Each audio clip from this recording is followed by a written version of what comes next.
بهذا اللسان وردت لا أقل من 15 صحابي مولانا. هذا أتكلم في كتب السنة، ما في كتبنا ما شاء الله، ولكن أنا أتكلم في كتب ماذا؟ في كتب السنة. التفتوا لي جيدا.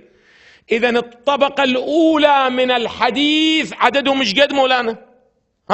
15، وهم كبار محققيهم يقولون أن الرواية إذا نقلت من 5 من الصحابي في الطبقة الأولى واستمرت فهي يعني الطبقات الأخرى فهي ما هي؟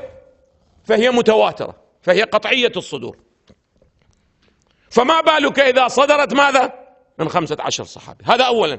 وثانيا، ومن التابعين أو الطرق التي انتهت إلى هؤلاء، يعني إلى هؤلاء 15، لا أقل يتجاوز 100 إلى 120 طريق مولانا. خلوا ذهنكم يمي.